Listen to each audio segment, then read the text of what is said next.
T-minus 10, 9, 8, 7, 6, 5, 4. Command engine start. 2, 1. Ignition.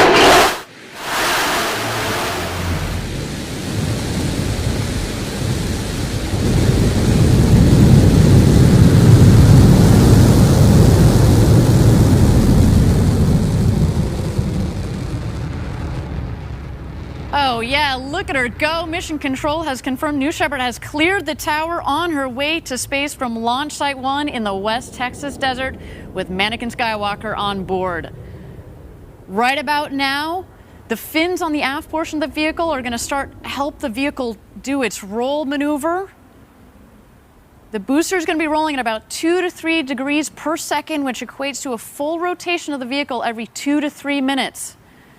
This, of course, is to give the astronauts a 360-degree view during the flight.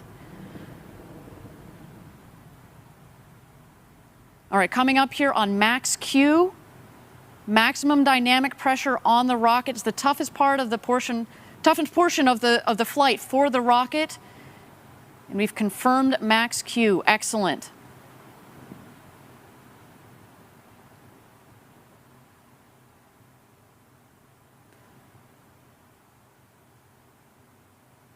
All right, you can see on the top right side of your screen, that's where you can follow along as we're gaining speed as she climbs up towards space. In the bottom left corner is the altimeter, noted in feet above ground level, although you may have noticed at liftoff we were sitting at 3,700 feet above mean sea level. That's the altitude of our West Texas launch site.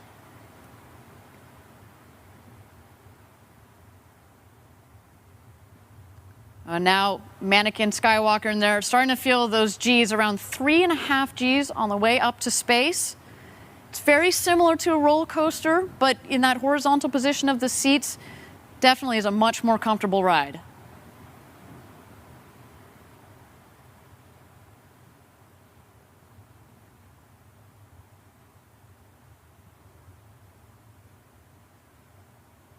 All right, now approaching main engine cutoff, or MECO. So we're going to shut off the BE-3 engine.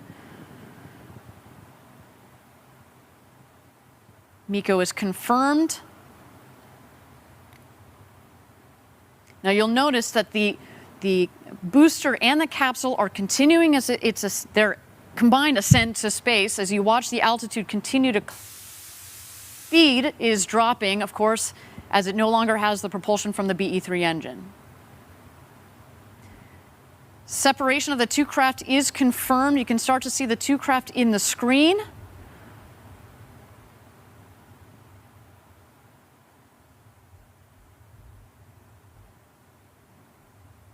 Thank you again, everybody, for joining us live for New Shepard's 14th mission to space, the maiden launch for this rocket. So far, everything appears to be nominal.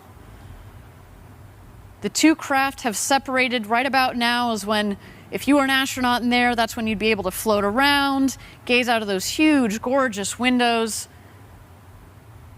maybe even do a somersault or two. I know I would certainly do that.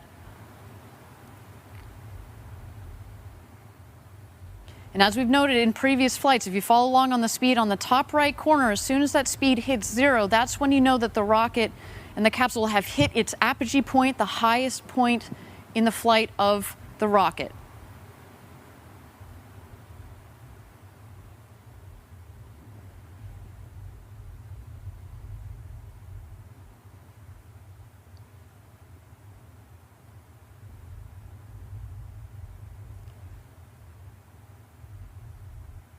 There you go, it's hit 0, and now they are heading back home.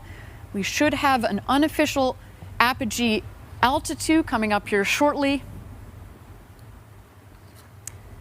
But we have gone well over 100 kilometers, the Kármán line, the official line of space, and there it is, 350,827 feet above, I believe, mean sea level. So that is excellent. A great flight, well over the Kármán line.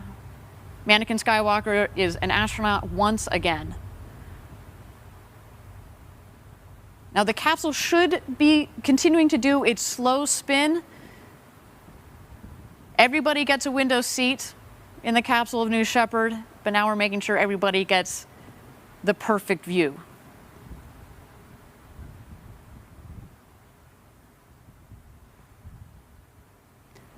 All right, the two craft are heading back home now. The booster is going to beat the capsule back home. Obviously, it's more aerodynamically shaped, and so it's going to come down first. Right about now, in the next 10 to 15 seconds or so, this is when we expect the rocket to hit atmospheric pierce point.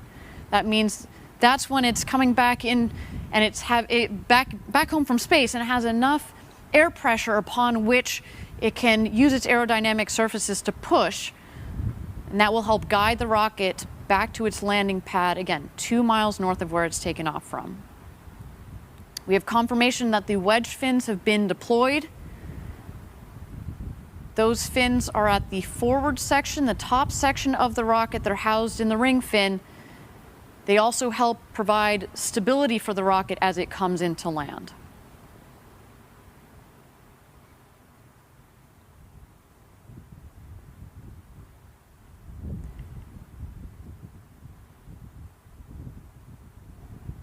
And this booster is screaming home right about now. Its maximum return velocity is just under Mach 4.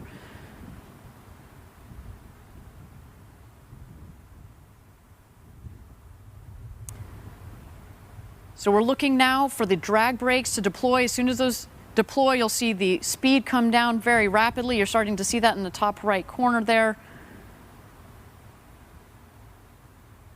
And then in quick succession, we're going to get the BE-3 engine to restart. The landing gear will deploy, and then the booster will come in for a nice soft touchdown. There are the drag brakes.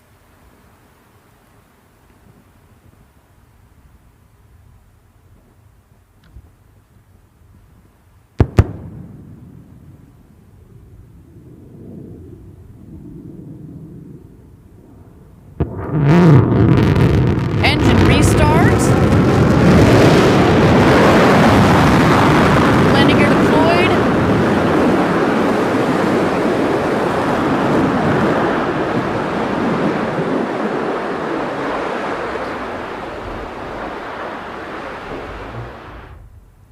And touchdown. Welcome back, New Shepard. Oh, you can hear our team back here at headquarters enjoying this moment for this rocket. What a day. Did a nice little maneuver there to bring it back to the center of the pad, but that is what we're looking for. A completely autonomous system, Patrick. That never gets old. That's the type of stuff that makes live rocket launches and landings so exciting. I know. Every time I see that booster come back, it's just like your heart's in your throat. But it's so exciting to see it actually come back and just perfectly land down there. Incredible, incredible. Kudos to our whole team for adding